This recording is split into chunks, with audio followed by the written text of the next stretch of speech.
Hello అండి. Welcome to my channel PSN Telugu vlogs. ఈరోజు మీకు నేను పుల్ల పెరుగు చక్రాలు ఎలా చేసుకోవాలో చూపించబోతున్నానండి. ఎప్పుడు చేసుకునే చక్రాల్లా కాకుండా ఇలా చేసుకున్నారంటే గనక డిఫరెంట్ టేస్ట్ తోటి చాలా బాగుంటాయి. తప్పకుండా మీరు కూడా ట్రై చేయండి. పిల్లలు కూడా ఇష్టంగా తింటారు. ఎవరికైనా మనం పెట్టినా కూడా ఎలా చేశారండి, ఇంత బాగున్నాయని తప్పకుండా అడుగుతారండి. ట్రై చేయండి. ఎలా చేసుకోవాలో చూద్దాము. ఈ చక్రాలకు మాత్రము కొంచెం పుల్లటి పెరుగు వాడితే చాలా బాగుంటాయండి. మామూలు పెరుగు కూడా వాడుకోవచ్చు, కానీ అంత టేస్టీగా రావు. ఇలా పుల్లటి పెరుగును తీసుకుని ఒక కప్పు గడ్డలు లేకుండా ఇలా స్పూన్ తోటి నలిపేసి పెట్టేసుకోవాలండి. మీరు చేసుకోవాలనుకుంటే ఒక పూటంతా ఫ్రిడ్జ్లో పెట్టకుండా బయట పెట్టారంటే కనుక పెరుగు పుల్లగా అవుతుంది. ఆ పెరుగును మాత్రమే వాడుకోండి. పిండి కలుపుకోవడానికి వీలుగా పెద్ద బౌల్ తీసుకొని అందులో నేను తీసుకున్న ఈ కప్పుతోటి 2 కప్పుల వరిపిండిని తీసుకున్నానండి. రేషన్ బియ్యాన్ని మరవేయించి తీసుకున్నాను. శుభ్రంగా జల్లించి పెట్టుకున్న పిండి. ఇప్పుడు ఇందులోకి 1 స్పూన్ సాల్టు, 1 స్పూను కారము, ఇంకొంచెం కారం వేసుకుంటున్నానండి. కారం కనుక ఎక్కువ వేసుకున్నామంటే టేస్టీగా ఉంటాయి. ఇంకొక పావు టీ స్పూను కారం వేసుకున్నాను. ఇప్పుడు ఉప్పు కారం వేసుకున్న తర్వాత ఒకసారి బాగా ఇలా చేతితోటి కలుపుకోవాలి. మనకు ఉప్పు కారం కనుక సరిపోకపోతే తర్వాత చూసుకొని అడ్జస్ట్ చేసుకోవచ్చు. ఒక పావు టీ స్పూన్ వరకు వాముని యాడ్ చేసుకుంటున్నానండి. మీరు సన్న చక్రాలు కనుక వండుకునేటట్లయితే కనుక వాముని పౌడర్ చేసి వేసుకోండి. ఇలా కలిపేసుకున్న తర్వాత ఇప్పుడు ఇందులోకి మనం పులియబెట్టుకున్నాము కదా పెరుగు, ఆ పెరుగును వేసి కలుపుకున్నాము. పెరుగును ఒకేసారి వేసుకోకుండా ఇలా కొంచెం కొంచెం వేసుకుంటూ కలుపుకోవాలి. మీ దగ్గర పులియబెట్టిన పెరుగు ఎక్కువ కనుక లేకపోయినట్లయితే మామూలు పెరుగును కూడా కొంచెం యాడ్ చేసుకొని కలుపుకోవచ్చు.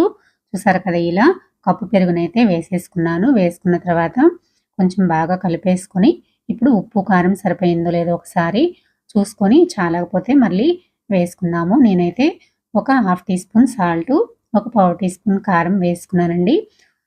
సాల్ట్ సరిపోకపోతే మాత్రం చక్రాలు అనేవి టేస్ట్ ఉండవు. ఒకసారి తప్పకుండా చూసుకొని వేసుకోండి. ఇలా ఉప్పు కారం కలిపేసుకున్న తర్వాత ఇంకొక 3 స్పూన్ల పెరుగుని యాడ్ చేసుకొని పిండిని కలుపుకుంటున్నాను. మీరు కూడా పిండిని బట్టి పెరుగుని ఇలా వేసేసుకొని కలుపుకోండి. నాకైతే 2 కప్పుల పిండికి కప్పుంబావు పెరుగు సరిపోయిందండి. చూసారు కదా, ఇలా సాఫ్ట్గా పిండినైతే కలుపుకున్నామంటే చక్రాలు కనుక మనకి చాలా బాగా వస్తాయి. ఇలా పెరుగుతోటే కాదండి, మజ్జిగతోటి కూడా చక్రాలు చేసేసుకోవచ్చు. ఆ వీడియో నేను ఆల్రెడీ అప్లోడ్ చేశాను. ఒకసారి వీడియోస్ చెక్ చేయండి. ఇలా పిండిని సాఫ్ట్గా ముద్దలాగా కలిపేసుకున్న తర్వాత పిండి డ్రై అయిపోకుండా ఈ పిండి మీద ఒక మూత పెట్టేసుకొని పక్కన పెట్టేసుకున్నామంటే కనుక పిండి ఆరిపోకుండా ఉంటుంది. చక్రాలు కూడా చాలా బాగా వస్తాయి. ఇలా పెట్టేసుకున్నాం కదా, ఇప్పుడు ఒక బాండి పెట్టేసుకొని అందులోకి తగినంత ఆయిల్ని వేసుకొని హీట్ చేసుకున్నాము. ఆయిల్ హీట్ అయ్యేలోపు పిండిని పెట్టేసుకుందాము. ఇలా సన్న చక్రాలు కనుక వండుకునేటట్లయితే కనుక మీరు చెప్పాను కదా, వాముని మాత్రం మెత్తగా గ్రైండ్ చేసి వేసుకోవాలి.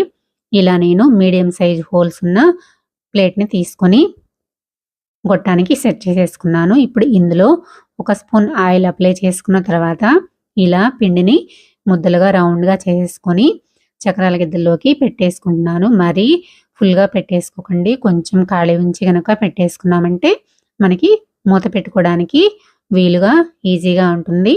ఇలా పెట్టేసుకున్న తర్వాత ఆయిల్ హీట్ అయిందో లేదో ఒక చిన్న పిండి ముద్దని వేసుకొని ఒకసారి చెక్ చేసుకున్న తర్వాత చక్రాన్ని నూనెలోకి ఇలా ఒత్తేసుకోవాలి. ఇలా ఒత్తేసుకున్న తర్వాత గరిటె పెట్టి కదిలించకూడదు.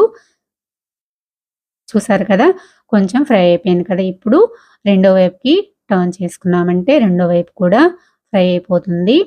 ఇలా టర్న్ చేసుకున్నాక గోల్డ్ కలర్ వచ్చేంత వరకు ఫ్రై చేసుకున్నామంటే సరిపోతుంది. చూసారు కదా, గోల్డ్ కలర్ అయితే వచ్చేసింది. మనం గరిటె పెట్టి ఇలా టచ్ చేసామంటే కనుక మనకి తెలిసిపోతుంది. చక్రం ఫ్రై అయిపోయిన తర్వాత దీన్ని తీసి ఒక ప్లేట్లోకి పక్కన పెట్టేసుకున్నాము. ఇలానే నేను మిగిలిన అన్ని చక్రాలన్నింటినీ కూడా చేసేసుకున్నానండి. నాకైతే చాలా క్రిస్పీగా, చాలా కరకరలాడుతూ, చాలా టేస్టీగా కూడా వచ్చేసినాయి. నేనైతే టేస్ట్ చేశానండి. చాలా అంటే చాలా బాగున్నాయి. తప్పకుండా మీరు కూడా ఒకసారి ఇలా ట్రై చేయండి. ఎప్పుడూ చేసుకునే విధంగా కాకుండా ఇలా డిఫరెంట్‌గా ట్రై చేయండి. పుల్ల పుల్లగా, కారం కారంగా చాలా బాగుంటాయండి. అందరూ ఇష్టంగా కూడా తింటారు. ఎవరైనా గెస్ట్‌లు వచ్చినప్పుడు పెట్టినా కూడా తప్పకుండా ఎలా చేశారని అడుగుతారండి. మిమ్మల్ని మెచ్చుకుంటారు కూడా.